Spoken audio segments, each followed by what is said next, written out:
నమస్తే, నేను మీ Kishore. Welcome to Sakshi digital.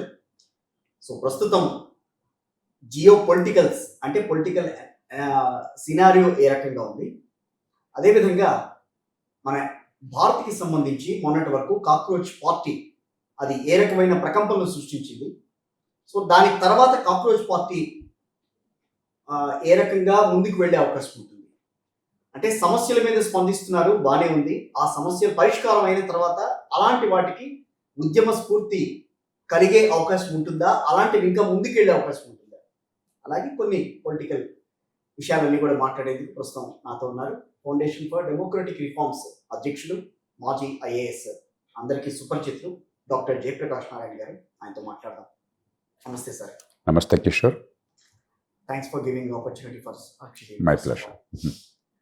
Sir, ఇప్పుడు కాక్రోచ్ పార్టీ గత కొన్నాళ్ళుగా జంతర్ మంతర్ వద్ద వాళ్ళు చేసిన ఇది కానీ, ఆ తర్వాత దేశవ్యాప్తంగా మారిన రాజకీయ పరిణామాలు కానీ, సో ఇది ఏ రకమైన ప్రభావం చూపించే అవకాశం ఉంటుంది రాజకీయంగా? ఎన్నికల రాజకీయం అయితే ప్రభావం పెద్దగా ఉండకపోవచ్చు, కానీ రాజకీయాన్ని కొంచెం లోతుగా అర్థం చేసుకుంటే సమాజంలో ఒక మౌలికమైనటువంటి సమస్య దశాబ్దాల పర్యంతం 50-60 ఏళ్ళుగా మన దేశం, మన రాజకీయ వ్యవస్థ, మన ఆర్థిక వ్యవస్థ సరిగ్గా పట్టించుకునే సమస్య నిద్రాణంగా ఉన్నది.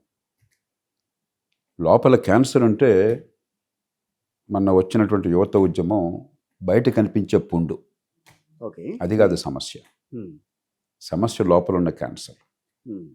మనం పుండు కేవలం మలం పూసి ఏదో బ్యాండేడ్ వేసి పరిష్కారం అయిపోయిందని నటిస్తే ఏదో రూపంలో ఈ సమాజాన్ని, ఈ ఆర్థిక వ్యవస్థని, ఈ రాజకీయాన్ని, ఈ సమస్య వచ్చే దశాబ్దాల పర్యంతం తీవ్రంగా వేధిస్తుంది, అతలకుతలం చేస్తుంది.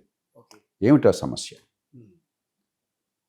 G20 దేశాలు తీసుకోండి మీరు, పెద్ద ఆర్థిక వ్యవస్థలు, పెద్ద దేశాలు ఉన్నంతలో ఏ దేశంలో లేని రీతిలో 85% పైగా మన దేశంలో పనిచేసేటువంటి వాళ్ళు అసంఘటిత రంగంలో రెక్కాడితే కానీ డొక్కాడక, నెల జీతం ఉద్యోగ భద్రత లేక, రేపేమవుతుందో తెలియక ఆందోళనతో బతుకుతున్నారు. ఈ నేపథ్యంలో దిగువ మధ్యతరగతి, మధ్యతరగతి వర్గాలు ఏంటంటే చదువుకుంటే చదువు పాస్పోర్ట్ మంచి భవిష్యత్తుకి. నిజమే, ఆధునిక యుగంలో చదువు, విద్య పాస్పోర్ట్ భవిష్యత్తుకి.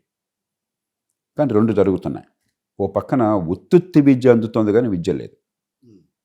సర్టిఫికెట్లు బ్రహ్మాండంగా వస్తున్నాయి. 10th క్లాస్లో తెలంగాణలో 95% పాస్ అయినారు మొన్న. కానీ ప్రభుత్వం పెట్టేటువంటి సర్వేల్లో 10-15% మందికే 10వ తరగతి తగిన పరిజ్ఞానం ఉన్నది.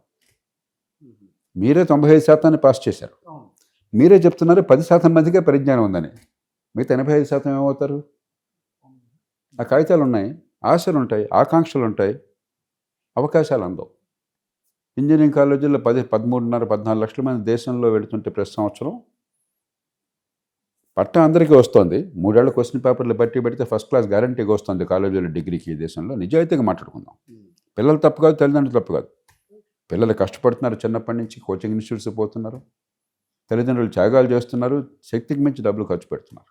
ప్రభుత్వము వేలాది కోట్లు ఖర్చు పెడుతుంది. ఉదాహరణకి పాఠశాల విద్య కోసం తెలంగాణ ప్రభుత్వం ఒక్కొక్క బిడ్డ మీద 1,15,00,000-1,20,000 రూపాయలు ఖర్చు పెడుతుంది.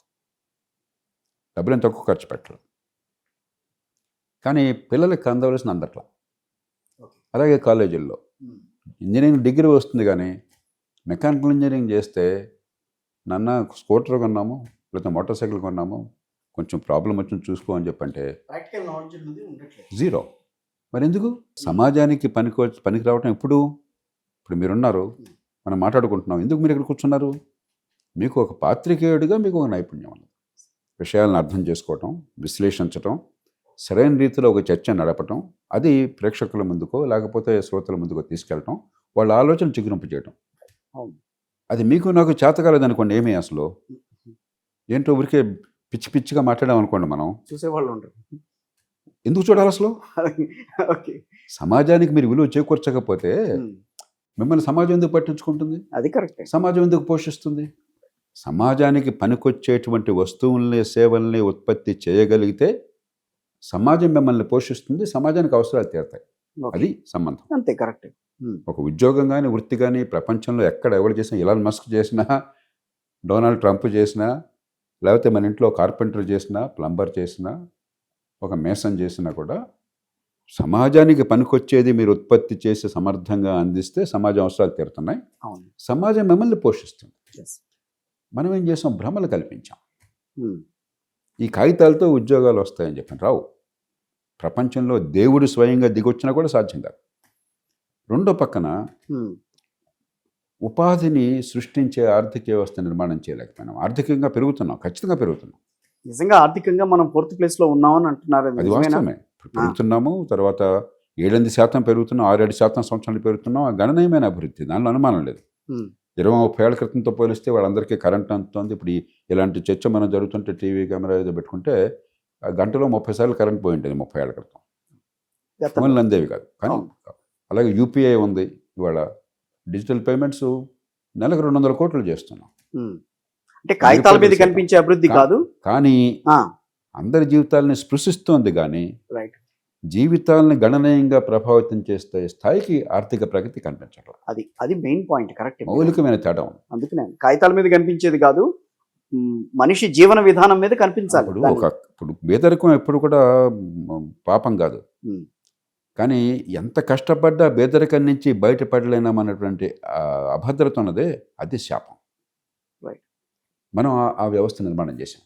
కొంతమందికి మాత్రమే బాగా నైపుణ్యం నిజంగా అందిన వాళ్ళకి 15-20% మంది కాస్త గుస్తూ వైద్యం అందుతుంది, నిజంగా నైపుణ్యం అందుతుంది. తల్లిదండ్రులు మధ్యతరగతి వర్గాలు అయి ఉంటారు ఎక్కువ మంది. వాళ్ళు ధారాళంగా మాట్లాడగలరు, ధైర్యంగా ఉండగలరు, నగరాల్లో నివాసం ఉంటుంది, వెనకాల కాస్త కూస్తో ఎక్కువ తక్కువ ఆస్తో అప్పో అవకాశం ఉంటుంది. వాళ్ళు తట్టుకోగలుగుతున్నారు. రైట్. మిగతా సమాజం అంతా వెలవలపోతుంది. రైట్. పూర్వకాలం ఏంటి ఉండేది? ఈ కుల వ్యవస్థ ఉన్నటువంటి సమాజంలో, టెక్నాలజీ పెద్దగా రాని సమాజంలో మీ జీవితంలో ఏమవుతుందో నాకు తెలియదు. అప్పుడప్పుడు సినిమాలు చూసి సినిమా స్టార్ని గురించి ముసలు చెప్పుకునేవాళ్ళం. ఇప్పుడు ఏమవుతుంది? సోషల్ మీడియా యుగంలో మీ జీవితంలో ఏమవుతుందో నాకు తెలుసు. నాకు కూడా అలా ఉండాలని కోరుకోవడం తప్పు కాదు కదా. కానీ కోరికలు తీరే అవకాశం కల్పించట్లా. దాని పరిష్కారాన్ని నేను ఇందాక చెప్పాను, దేవుడు కూడా అద్భుతాలు సృష్టించలేడు. ఒక్కరోజున ఇది ఒక ప్రభుత్వం, ఒక ప్రధానమంత్రి, ఒక ముఖ్యమంత్రి, ఒక పార్టీ చేసేది కాదు. కానీ ఒక దీర్ఘకాలంగా మన ఆర్థిక వ్యవస్థ, రాజకీయ వ్యవస్థ ఒక మార్గాన్ని చూపెట్టి, ఒక రోడ్ మ్యాప్ని ఇచ్చి, ఇదిగో తమ్ముడు, ఇదిగో చెల్లి, ఇదిగో అమ్మ, 5-10 ఏళ్ళు కష్టపడితే జీవితం ఖచ్చితంగా మరింత బాగుపడుతుంది. చుట్టూ అభివృద్ధి కనిపించే అభివృద్ధి కాదు, మన జీవితంలో అభివృద్ధి కనిపిస్తుందని విశ్వాసం కలగాలి. ఇవాళ అది తగ్గింది. వ్యవస్థలో లోపాలు దానికి కారణమా, లేకపోతే వ్యవస్థను మార్చుకోవాల్సిన అవసరం ఉందా? ఆర్థిక నమూనా ఈ దేశంలో ఉపాధి కల్పనకు అనుకూలంగా లేదు. ఒక ఉదాహరణ చెప్తాను. చైనాని తీసుకోండి. చైనా మనము ప్రతి ఉత్పత్తి, కాటన్ ఉత్పత్తి మనదే వాళ్ళది సమానం. మనం యాక్చువల్గా అప్పుడప్పుడు చాలా సందర్భాలు చైనా కంటే ఎక్కువ ఉత్పత్తి చేస్తుంటాం. ప్రపంచంలో నెంబర్ 1 మనం, లేదా నెంబర్ 2 ఉత్పత్తిలో. ఓకే. మరి మన దేశంలో చైనా కంటే పేదరికం ఎక్కువ ఉంది, నిరుద్యోగం ఉంది. మనం చైనాతో పోలిస్తే 4వ వంతు 5వ వంతు తలసరి ఆదాయం, ఇంకా ఒక 20-25 ఏళ్ళు వెనకాల ఉన్నాం చైనా కంటే. కాబట్టి పని చేయడం కోసం, అందులో ఈ లోటెక్ సెక్టర్లో పనిచేయడానికి సిద్ధంగా కోట్ల మంది ఉన్నారు. అవకాశం కల్పించాలే కానీ. ఓకే.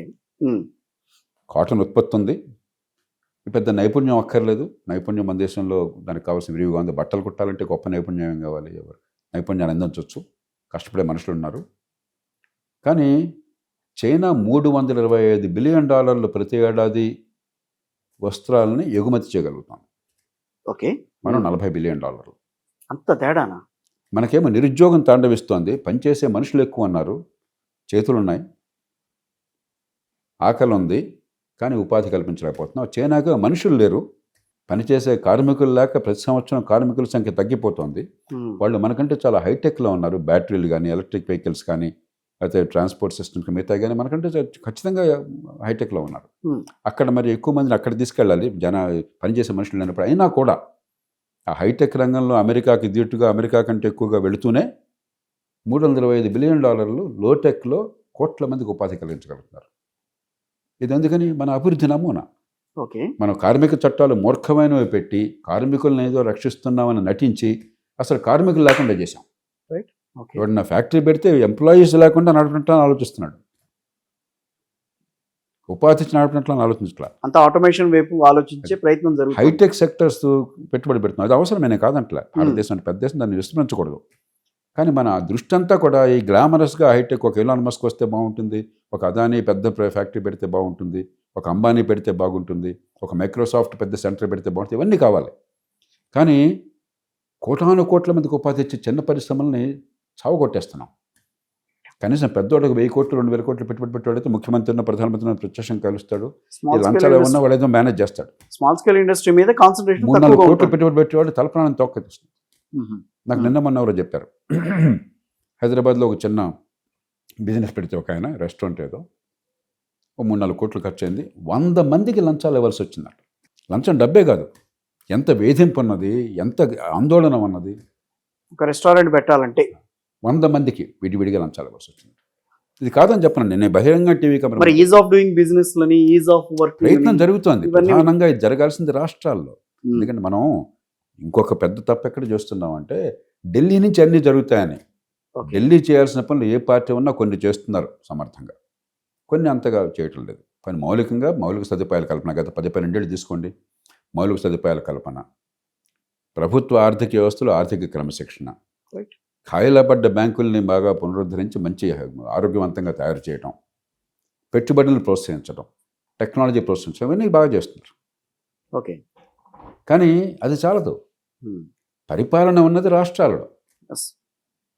ఇక్కడ పనులు బాగా చేస్తే, మరి ఇక్కడ పనులు జరగకపోతే, క్షేత్రం బాగోకపోతే, వర్షం బాగా పడింది, క్షేత్రం చూసుకోలేదు మీరు, మీ పంట ఎట్లా వస్తుంది? వర్షం పడితే సరిపోతుందా? ఢిల్లీ వర్షం ఇస్తుంది మీకు, కానీ ఢిల్లీ క్షేత్రాన్ని బాగు చేయదు. క్షేత్రాన్ని బాగు చేయాల్సింది ఇక్కడ మన రాష్ట్రాల్లో, మన జిల్లాల్లో, మన నగరాల్లో, మన పట్టణాల్లో జరగాలి. మన దృష్టి అంతా మహానగరాలే, హైదరాబాదు, బెంగళూరు, చెన్నై గురించి మాట్లాడుతున్నాం, కానీ చిన్న పట్టణాలు అసలు నిజంగా ఉపాధి కల్పించేది. కాబట్టి రెండు పక్కల ఉపాధికి తయారు చేయలేకపోతున్నాం యువతని, ఆశలు పెరుగుతున్నాయి, అవకాశాలు తగ్గుతున్నాయి, ఉపాధిని కల్పించలేకపోతున్నాం ఆర్థిక వ్యవస్థలో. ఈ సంక్షోభం ప్రపంచంలోనే అత్యంత తీవ్రమైన సంక్షోభం మన దేశంలో ఉంది. ఎందుకంటే ప్రపంచంలో 6వ వంతు జనాభా ఈ దేశంలో ఉన్నారు. అవును. దీన్ని మనం విస్మరించి లేనట్టు నటిస్తున్నాం. అబద్ధాలాడి తాత్కాలికంగా భృతులు, తాయిలాలు, లేదంటే గవర్నమెంట్ ఉద్యోగాలు ఉన్నాయి బిడ్డ, నీకు ఏం పర్లేదు, నేను ఉద్యోగాలు ఇచ్చేస్తాను అందుకని చెప్పని మీకు job calendar, mega DSC, village వాలంటీర్లు, మరొకటి ఏదో నటించి భ్రమలోకి నెట్టి, ఇక్కడ కూడా ఎక్కువ లేవు. ఆ ఉన్న 10 ఉద్యోగాలకి 1,00,000 మంది పోటీ పడితే 100 ఉద్యోగాలకి వాడంతా పోటీలో నిమగ్నమైపోతాడు. 2-3 ఏళ్ళు కోచింగ్ ఇన్స్టిట్యూషన్స్, దానికి ఒక ప్రత్యేకమైన ఎకానమీ, దానికి ఖర్చు వద్ద జరుగుతుంది, 100 మంది సెలెక్ట్ అయిపోతారు. మిగతా 99,900 మంది సంగతి ఏమిటి? రైట్. ఎవరు కాపాడుతారు? దీన్ని రాజకీయ వ్యవస్థ పూర్తిగా పక్కన పెట్టి మన యువతను మోసం చేస్తూ వచ్చింది. ఎంతకాలం మోసం చేయగలం? కాబట్టి నీట్ పరీక్షగా దీనికి కారణం, విద్యామంత్రి గారు దీని సమస్య. అంటే ఇప్పుడు అదే అంటున్నాను, నీట్ పరీక్ష అది ఒక స్పార్క్. లోపల అగ్నిగుండం ఉన్నది, పౌడర్ కెగ్ ఉన్నది, మందు పాత్ర ఉన్నది. మరి ఆ స్పార్క్ మొన్నంటే నీట్ పరీక్షకు సంబంధించి వచ్చింది, లేకపోతే ఇంకో రూపంలో వస్తుంది. ఎలా, ఏంటి? ఎన్నో సబ్జెక్టులు దొరకాలి కదా. ఇప్పుడు సబ్జెక్టులు దొరకడానికి, ఇప్పుడు ప్రపంచంలో సబ్జెక్టులు దొరకవా? ఏదో ఒకటి వస్తుంది మనకి. అందులో మన అవ్యవస్థ ఉన్న దేశంలో అట్లా అంటారు, అది పెద్ద అది సమస్య కాదు. కానీ స్పందన ఎందుకు బలంగా ఎందుకు వస్తుంది, ఎప్పుడు వస్తుంది? వెనకాల అగ్నిగోళం ఉన్నప్పుడు, మందు పాత్ర ఉంది ఈ సమాజంలో. అంటే యువత ఆలోచన తీరు కరెక్ట్గానే ఉందని అంటారా? అంటే ఆలోచన అనేది కొంచెం పెద్ద మాట. యువత ఆర్తి సరైనది, ఆర్తి, వాళ్ళ దాహం, ఇప్పుడు వాళ్ళకి పడే ఇబ్బంది, వాళ్ళకి స్పష్టంగా ఏంటో ఇప్పుడు ఈ రెండు వాళ్ళకి తెలియవు. మనకి డిగ్రీలు ఉన్నాయి కానీ, పరీక్షలు రాస్తున్నాం కానీ, మనకి నైపుణ్యం అవ్వట్లేదు, నైపుణ్యం అవ్వకపోతే ఉపాధి ఎట్లా వస్తుందన్న ఆలోచన చాలా మందికి లేదు. ప్రాక్టికల్ నాలెడ్జ్, ఉపాధి కల్పన జరగటం లేదు, దానికి మార్గం ఏంటి, ఆర్థిక విధానాల్లో లోపం ఎక్కడుందో ఆలోచన లేదు. కానీ మా గుండె మండుతోంది, మా ఆశలు నెరవేరట్లేదు. కాబట్టి ఆర్తి నిజమైనది. ఇబ్బంది. ఇప్పుడు ఒక పేషెంట్ వస్తే మీరు పేషెంట్ని అడుగుతారా డయాగ్నోస్ ఏంటని చెప్పని? పేషెంట్ అయ్యే బాధగా ఉందని చెప్తాడు, అయ్యే పుండు ఉందని చెప్తాడు. డాక్టర్ కదా చూడాల్సింది, లోపల క్యాన్సర్ ఉందా, గుండెపోటు ఉందా, లేకపోతే మరొకటి ఉందో చూడాల్సిన డాక్టర్ కదా. కానీ ప్రభుత్వాలు ఆ రకంగా వెళ్తున్నాయనే క్వశ్చన్ ఇక్కడ వచ్చేది. వెళ్ళటం లేదు. వెళ్ళకపోతే ఎవరు మార్చాలి? కొన్నిట్లో వెళుతున్నారు. నేను ఇందాక చెప్పాను, ఇప్పుడు గతంలో చాలా తప్పిదాలు చేసాం. 1991 దాకా ఒక మూర్ఖమైన ఆర్థిక వ్యవస్థని మంచి ఉద్దేశంతో పెట్టాం. లైసెన్స్ పర్మిట్ రాజ్యము, అసలు ఫ్యాక్టరీ పెట్టాలంటే అనుమతి కావాలన్నాం, ఫ్యాక్టరీ పెట్టాలంటే నువ్వు రావడానికి వీల్లేదన్నాం. టాటా వాళ్ళు ఆ రోజుల్లో ఐరన్ స్టీల్ కంపెనీ జంషెడ్పూర్లో డిమాండ్ ఉందండి, మేము కొంచెం అదనంగా ఉత్పత్తి చేస్తాం అనుమతి ఉన్నట్టు మేము ఇవ్వమన్నాం. గవర్నమెంట్లో ఇవ్వమన్నారు. అప్పుడు ఆ రకంగా మూర్ఖత్వం చేశాం. మనం సమాజంలో ఆర్థిక వ్యవస్థను పూర్తిగా భ్రష్టు పట్టించాం ఈ లైసెన్స్ పర్మిట్ కోటా రాజ్యంలో. 91లో మన నరసింహారావు గారు, మన్మోహన్ సింగ్ గారు పుణ్యం అని చెప్పని రాజకీయ వ్యవస్థలో కాస్త ఏకాభిప్రాయం వచ్చింది.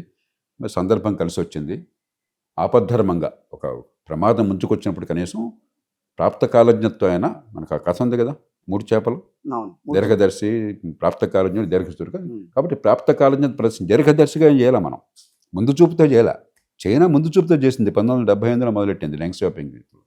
మనం అవసరార్థం ప్రాప్తకాలం ఇక మునిగిపోతున్నాం కాబట్టి చేసాం. మనం పోనీ ఎదురు చేసాం, కొంతమేరకు చేసాం. ఆ కొంతమేరకు చేసాం కాబట్టి వాళ్ళు బతికి పట్టగడుతున్నాం. కానీ పూర్తి మేరకు చేయకపోయేసరికి ఇవన్నీ క్రమక్రమంగా ఈ సమస్యల ప్రభావం పెరుగుతూ వస్తుంది. అది కరెక్ట్. దాంతో ఆశలు పెరుగుతున్నాయి. మోడర్న్ టెక్నాలజీలో దాచిపెట్టలేం. ఇక మనం ఇప్పుడు గతంలో దాచిపెట్టే అవకాశం ఉండేది. మంత్రులు ఏం మాట్లాడుతున్నారో, ముఖ్యమంత్రులు ఏం చేస్తున్నారో, జిల్లా కలెక్టర్ గారు ఏం చేస్తున్నారో ఎవరికి తెలుసు? కాదు మరి ఇప్పుడు రాజకీయాలు కూడా మార్చాల్సిన పరిస్థితి వస్తుంది కదా, రాజకీయ వ్యవస్థను కూడా మార్చాల్సిన ఖచ్చితంగా, పరిస్థితి దానిలో వస్తుంది. అనుమానం లేదు. కానీ ఒక్కరోజు అన్నీ చేయాల్సిన అవసరం లేదు. కనీసం ముందు అసలు నా దృష్టిలో ఇవాళ దేశాన్ని బాగా వేధిస్తున్న అతి కీలకమైన సమస్య రాజకీయ వ్యవస్థని, ఆర్థిక వ్యవస్థని, సమాజాన్ని గందరగోళపరిచే సమస్య ఇప్పుడు మనం చర్చించిన సమస్య. దానికి ఒక సమగ్రమైన వ్యూహం, అటు పక్కన నైపుణ్యాన్ని పెంచడం, ఇటు పక్క ఉపాధి కల్పించడం, అభివృద్ధి నమూనాన్ని మార్చడం, దాని మీద ఏకాభిప్రాయం కావాలి. ఆ దీర్ఘకాలం మీద దృష్టి పెట్టాలి. విద్యామంత్రి రాజీనామా చేశాడు, ఎంసెట్ పరీక్షలో, లేకపోతే పరీక్షలో మళ్ళీ పెట్టేశాము, నందన్ నీలకణ్ గారితో ఒక కమిటీ పెట్టాము, ఇవన్నీ అవసరమే. కానీ దీంతో మౌలికమైన సమస్య పరిష్కారం కాదు. ఇవన్నీ ఆ స్పార్క్ని, ఆ సిమ్టమ్స్ని, నొప్పికి మనం మలాం పోస్తున్నాం. కరెక్టే సార్. ఇప్పుడు అది నీటి వరకు పరిమితమైందని అనుకోవడానికి లేదు కదా. కాదు, కాదు అది ఒక స్పార్క్ మాత్రమే. రేపన్న రోజున రాష్ట్రాలకు వచ్చింది అనుకోండి పరిస్థితి, సమస్య రాష్ట్రాల్లోనే ఉంది. రాష్ట్రాల్లో అనవసరంగా దీన్ని వాళ్ళు ఎత్తుకున్నారు. ఎందుకంటే సుప్రీంకోర్టు ఇచ్చిన తీర్పు వల్ల 2016లో అప్పటి నుంచి నీట్ పెట్టుకున్నారు. అవును. అంతేగాని ఇది రాష్ట్రాలది కదా, చదువుకుంటున్నది ఇక్కడ కదా, అడ్మిషన్లు ఇక్కడ కదా, ఏ రాష్ట్రానికి ఆ రాష్ట్రం కదా. ఇప్పుడు వివిధ కారణాల వల్ల అక్కడికి వెళ్ళింది. అవును. కాబట్టి సమస్య నీటితో కాదు, సమస్య అసలు విద్యలో ఒక విద్యార్థి ప్రతిభను అంచనా వేయడానికి పద్ధతుల్ని చంపేశాం. అందుకనే 95% పాస్ అయినా 10% మందికే తెలుస్తుంది, విషయం తెలుస్తుంది.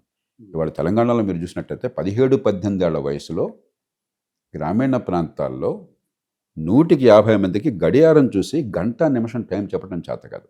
ఈ మాట నేను చాలా వేదంతో చెప్తున్నాను. ఈ మాట కొన్ని వేల సార్లు చెప్పాను గత చాలా సంవత్సరాలుగా, ఇవాళ కొత్తగా చెప్పట్లేదు. కానీ విస్మరించాం మనం. ఓన్లీ తెలంగాణ, ఆంధ్రప్రదేశ్, అన్ని రాష్ట్రాలు అట్లా ఉన్నాయి. కొంచెం 5-10% అటు ఇటుగా ఉండొచ్చు. తెలంగాణ లెక్కలు తెలంగాణ ఉన్నాం కాబట్టి తెలంగాణ లెక్కలు చెప్తాను అంతే. ఒక రాష్ట్రం అద్భుతంగా ఏం లేదు, కొంచెం తేడాలు ఉంటాయి అంతే. అట్లాగే 150 మంది బాబు రాత్రి 9 గంటలు నిద్రపోయావు, పొద్దున 5 గంటలు లేచావు, ఎన్ని గంటలు నిద్రపోయావు అన్న ప్రశ్న అడిగితే ఎన్ని గంటలు నిద్రపోయానో చెప్పలేకపోతున్నారు.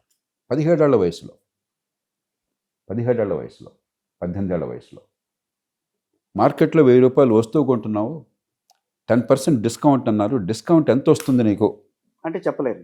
100కి 70 మంది 80 మంది చెప్పలేకపోతున్నారు 2026లో. కానీ దాని వ్యవస్థలో లోపాల కింద ఎట్లా చూడాలి మరి? వీళ్ళందరూ స్కూల్కి వెళ్ళారు, విద్య ఎందుకు అందించాలా మీరు? వీళ్ళు తల్లిదండ్రులు త్యాగాలు చేస్తున్నారు, కష్టపడుతున్నారు, పిల్లలు బండి పుస్తకాలు మోస్తున్నారు. విద్య ఎవరు అందించాలి? ప్రభుత్వం కదా అందించాల్సింది. మనం విద్య అందించట్లా. స్కూల్ బిల్డింగ్లు కడుతున్నాం, టీచర్ నియామకాలు చేస్తున్నాం, ట్రాన్స్ఫర్లు, ప్రమోషన్లు పెడుతున్నాం, ఏకీకృత సర్వీసులను మాకు అర్థం కాని భాష వాడుతున్నాం. పిల్లలు చదువు మాత్రం రావట్లేదు. అది తప్ప ఏదైనా చూడమంటున్నాం మనం. ఇది పూర్తిగా ప్రభుత్వ వైఫల్యం, దానిలో అనుమానం ఏమాత్రం లేదు. ప్రైవేట్ స్కూళ్ళైనా కూడా ప్రభుత్వ వైఫల్యం. ఎందుకంటే ప్రైవేట్ స్కూల్లో ప్రమాణాలు నిర్ణయించేదెవరు? ప్రభుత్వం. పరీక్షలు పెట్టేదెవరు? ప్రభుత్వం. పర్యవేక్షణ చేయాల్సిన బడ్జెట్ చేసే బాధ్యత ఎవరిది? ప్రభుత్వానికి.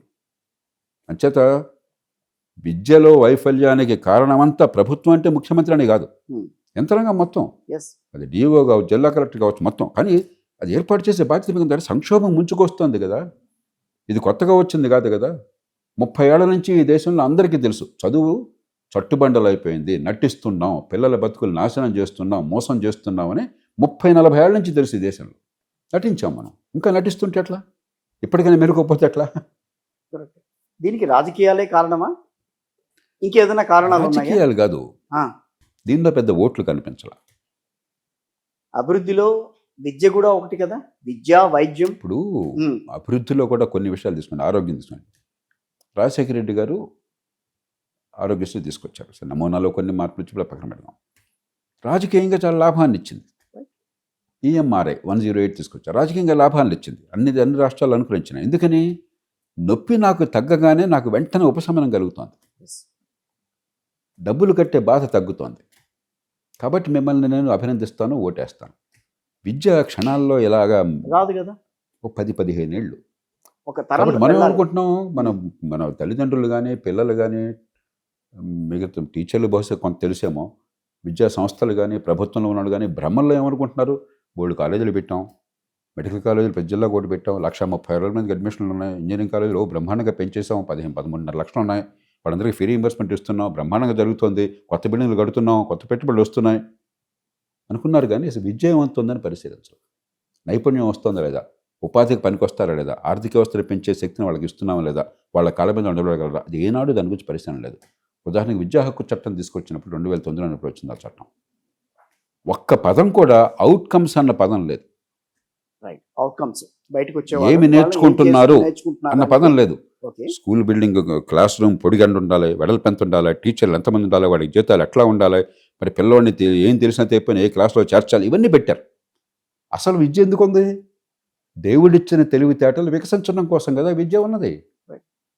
ప్రకృతి మనందరికీ ప్రతిభా పాఠం ఇచ్చింది. ఈ కులానికి ఎక్కువ, ఆ కులానికి తక్కువ ఇవ్వాల, ఈ కుటుంబానికి ఎక్కువ, కుటుంబానికి తక్కువ ఇవ్వాల, ఆడకి ఎక్కువ, మగకి తక్కువ ఇవ్వాల, మనందరికీ ఇచ్చింది. దాన్ని వెలికి తీయటం కదా విద్య పాత్ర. అత్త పని మాట్లాడుతున్నాం మనం. ఆ విద్యనే ఈ రోజు ప్రైవేట్ పరం చేద్దామన్న ఆలోచన కూడా తీస్తున్నారు కదా. అసలు ప్రైవేట్ గవర్నమెంట్, ప్రైవేట్ పరం ఎందుకు వచ్చింది? గవర్నమెంట్ ఫెయిల్ అయింది కాబట్టి. ప్రపంచంలో అమెరికా ఉంది, అమెరికా అంతా ప్రైవేట్ సెక్టర్ కదా. 190 మంది పిల్లలు గవర్నమెంట్ స్కూళ్ళకి పోతారు. బ్రిటన్లో 195 మంది పిల్లలు, జపాన్లో 195 మంది పిల్లలు, జర్మనీలో, ఫ్రాన్స్లో. ప్రైవేట్ ప్రభుత్వం ఫెయిల్ అయిపోవటం చేత ఏదో ఆశతో అక్కడికి వెళుతున్నారు. కాదు సార్, కానీ అక్కడ ఫెయిల్ అవుతున్నారు. ప్రభుత్వాన్ని ఎన్నుకునేది ఎందుకు? మీరు అన్ని చేయగలరన్న ఉద్దేశంతోనే కదా రాజకీయంగా వాళ్ళని ఎన్నుకునేది. అందుకని ఇప్పుడు ఏమైందంటే, ఇప్పుడు వచ్చిన తర్వాత ప్రైవేట్ పరం చేస్తే అర్థం ఏంటి? విద్య, నైపుణ్యము ఇవి ఏనాడు కూడా రాజకీయంగా కీలక అంశాలు కాలే. ఇందాక నేను చెప్పిన కారణంగా వెంటనే నాకు ప్రతిఫలం కనిపించినప్పుడు రాజకీయంగా పెద్ద ఒత్తిడి తీసుకురాం. కానీ రాజకీయంగా వాడుకుంటాం. నేను చెప్పేది ప్రజలు ఒత్తిడి తీసుకురారు. రాజకీయంలో ఉన్నవాడు ప్రజల ఓటుకి స్పందిస్తాడు కానీ ప్రజల భవిష్యత్తుకి స్పందించడం చాలా అరుదు. ఇది అక్కడక్కడ ఉంటారు. కానీ ఎలక్షన్లో నేను గెలవాలని కదా, వాళ్ళకి తప్పు కూడా కాదు కదా, వాళ్ళ తప్పట్టు కూడా నేను చేయట్లా. నేను ఎన్నికల్లో ఓడిపోయినా కూడా నా ప్రజలకు న్యాయం జరగాలని కోరుకున్న వాళ్ళు భారతదేశంలో చరిత్రలో ఎంతమంది ఉన్నారు? గత 75 ఏళ్లలో సహజంగా మన దేశం, ప్రపంచం అంతా కూడా నేను నెగ్గాలని కోరుకోవడం తప్పు కాదు. కానీ ఆ నెగ్గడానికి ఇన్సెంటివ్స్ ఏమైనా మన దేశంలో మనకున్న సమాజంలో ఉన్న పరిస్థితుల కారణంగా తాత్కాలికంగా ప్రజలను తృప్తిపరిస్తే, బటన్ నొక్కి అందరికీ అందేస్తే నెగ్గేస్తాం. అంతేగాని నీకు మంచి భవిష్యత్తునిస్తే, నీ ఆదాయాలు పెరిగే మార్గాన్ని ఇస్తే, నీ కాళ్ళ మీద నిలబెడితే, నీ సత్తువని పెంచితే, నీ నైపుణ్యాన్ని పెంచితే, సంపద సృష్టిలో భాగస్వామిని చేస్తే ఈ భాష అర్థం కాదు. అసలు టెక్నికల్గా అందరినీ చేసే ప్రయత్నం అయితే జరుగుతుంది కదా, ఐటీఐల ద్వారా కానీ లేకపోతే ఇంకో రకంగా కానీ. మంచి మాట చెప్పారు. 13.5 లక్షల మంది ఇంజనీరింగ్ కాలేజీలకు వెళుతుంటే ఐటీఐల్లో మొత్తం దేశమంతా కలిపితే 3 లక్షల మంది ఐటీఐలో చేరుతున్నారు. 3,90,000 మంది అంతమంది ఐటీఐలో చేరే కూడా నైపుణ్యం రావట్లా చాలా సందర్భాల్లో. ఎక్విప్మెంట్ లేదు, పెట్టిన చోట ఎక్విప్మెంట్ చాలా బట్టలు కప్పేసి చక్కగా దుమ్బడుతూ ఉంది, అంతే. నేర్చుకునేది లేదు, అక్కడ నేర్పేది లేదు.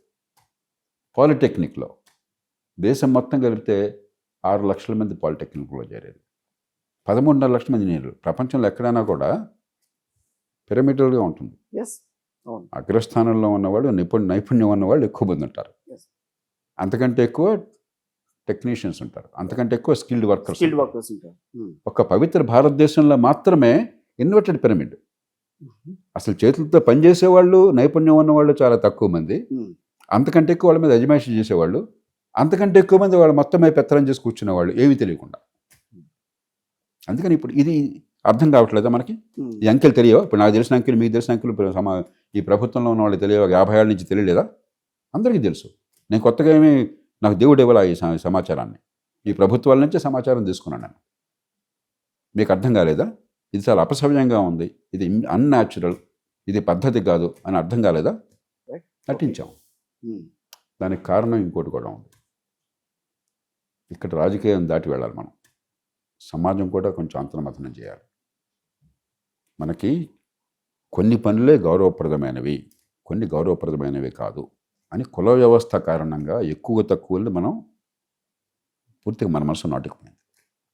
పనికొచ్చే ఏ పనైనా కూడా గౌరవప్రదమైంది అన్న విషయం మర్చిపోయాను. ఓకే. ఉహు. 10 మందికి పనికొచ్చే ఏ పనైనా గౌరవప్రదమైంది, కానీ మనం అలా అనుకోవట్లా. నా తమ్ముడో నా బిడ్డో ప్లంబర్గా వెళ్తానంటే ఏంట్రా ప్లంబరు అన్న ఫీలింగ్ ఉంటుంది. అని తీసుకొచ్చాం మనం. అది మన దేశానికి ఉన్న విచిత్రమైన జాడ్యం. ఇతర దేశాల్లో లేదు, ఓకే. పాశ్చాత్య ప్రపంచంలో లేదు. దాంతో ఏమైంది, అందరూ ఈ కుర్చీ మీద కూర్చుని చేతులతో పనిచేయకుండా నైపుణ్యం లేకపోయినా పెత్తనం చేసే ఉద్యోగాలు ఉంటాయి అనుకుంటున్నాం మనం. అవి సాధ్యము కాదు, వాటి వల్ల మంచి జరగదు. అందుకని ప్రభుత్వ ఉద్యోగాలు అంటే మన దేశంలో ఉన్నంత గిరాకీ ప్రపంచంలో ఎక్కడ ఉండదు. ఉహు.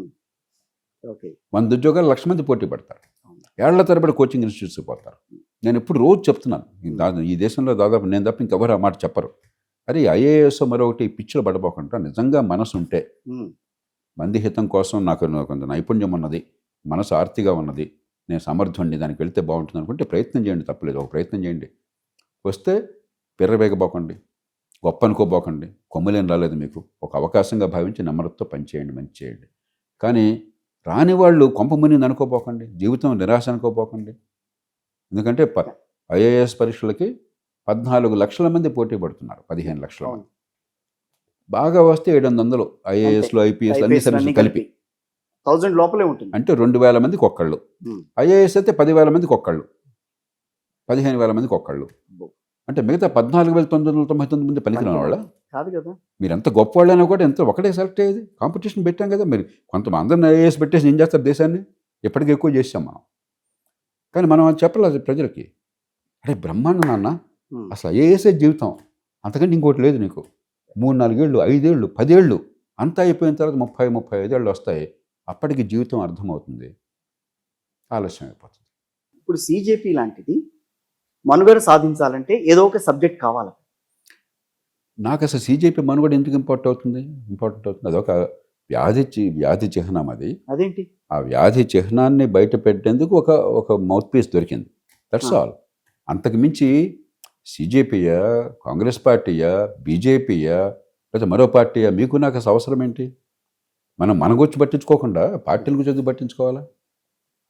వ్యవస్థలో లోపాలను ఎవరు బయట మనం ఒక్కళ్ళం వెళ్ళి లోపాలని బయటికి తీయలేంగా. కరెక్టే. కాబట్టి ఏదో ఒక రూపంలో మన ప్రజల్లో ఉన్న ఆర్తి బయటపడాలి. రైట్. అది నిజమైన సమస్యల మీద దృష్టి సారించాలి, పరిష్కారాలను ఉమ్మడిగా వెతకాలి, పరిష్కారాలను అమలు చేయాలి, ఆ పరిష్కారంలో ప్రజల్ని భాగస్వాములు చేయాలి, ఆ రూపంలో జీవితాలను బాగు చేయాలి. ఇది ఈక్వేషను. అది మర్చిపోయి ఎన్నికల్లో ఫలానాడు గెలవాలి, లేకపోతే వీడు ఓడి వాడు రావాలి, వాడు వచ్చాక మన డెత్తి మీద మనకు చటకోపం పెట్టవాలి, మన జీవితం ఇట్లానే ఉండవాలి. మనం ఆటగాళ్ళని మార్పు కోసం చూస్తున్నాం, ఆట నియమాల సంగతి మర్చిపోయినాం. కానీ యువతలో మార్పు అనేది కనిపిస్తోంది కదా. యువతలో ఆర్తి కనిపిస్తోంది. నేనంటే ఓకే, కానీ ఆర్తితో పాటుగా వాళ్ళు ఏం కావాలి కోరుకుంటున్నారనే విషయాన్ని ఇప్పుడు మనం చర్చించిన విషయాన్ని గనక కావాలని కోరుకుంటే అప్పుడు మార్పు కనిపిస్తోంది. మాకేదో ఉద్యోగాలన్నీ సిద్ధంగా ఉన్నాయి, ప్రధానమంత్రి ముఖ్యమంత్రి మీట నొక్కేస్తే సంతకం పెట్టేస్తే ఇవన్నీ వచ్చేస్తాయి, మమ్మల్ని అందరినీ సమాజం పోషిస్తుంది అనుకుంటే దానిలో మార్పు కనిపించట్లా, ప్రమాదం కనిపిస్తుంది. జంజీ ప్రమాదమా?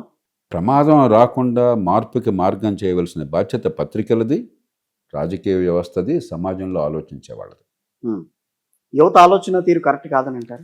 యువతకు అరే ఇన్నేళ్ల వయసు ఉండి ఇంత అనుభవం మనం సరిగ్గా ఆలోచించకపోతే యువతకి వాళ్ళ తెలిసినంతవరకు ఆలోచిస్తారు. యువతలో రకరకాల, యువతంతా ఒకటి కాదు కదా. యువతలో అపారమైనటువంటి ఆలోచన, ముందు చూపు, కౌశల్యం ఉన్నవాళ్ళు ఉన్నారు. ఏదో పరీక్షలు మొక్కుబడిగా పాస్ అయిపోయి ఉద్యోగాలకు ఎదురు చూస్తున్న వాళ్ళు ఉన్నారు. సోషల్ మీడియాలో సరదాగా సినిమాలు లేకపోతే ఫిల్మ్ స్టార్లో మరొకటో ఆనందించేసి జీవితం అంతా గడిపే వాళ్ళు ఉన్నారు. ప్రతి సమాజంలో అన్ని వర్గాల్లో ఉన్నట్టుగానే యువత ఎప్పుడూ ఒక మోసలో ఉండరు. మోసలో ఉండరు. కానీ యువతలో ఎప్పుడు ఉమ్మడిగా ఉండేది అంటే ఆదర్శం ఎప్పుడు యువతలో ఉంటుంది. వాళ్ళని ఒక సహజంగా సన్మార్గంలో తీసుకువెళ్ళేది ఎవరు? అట్లా మనం అందరం ఆ బాధ్యతను రాజకీయ పార్టీలు తీసుకోవాలి, మీడియా తీసుకోవాలి, పబ్లిక్ ఇంటలెక్చువల్ సమాజంలోకి. ఇప్పుడు మీకో నాకో మాటకో కిషోర్ మాట కొంతమంది వింటారు, చూస్తారు అనుకోండి, then we have an obligation. మనం ఎట్లా కొట్ల లైక్స్ కావాలా, ఎట్లా కొట్ల చప్పట్లు కావాలా, ఎట్లా కొట్ల దానికోసం చూస్తే ఇవాళ సమాజం ఏమవుతుందో మనం చూస్తున్నాం. దానికి అతీతంగా అప్రియమైన సత్యమైన కూడా చెప్పే మనుషులు కావాలి, అర్థమయ్యేట్టు చెప్పే మనుషులు కావాలి, వాళ్ళకి విశ్వసనీయత కావాలి.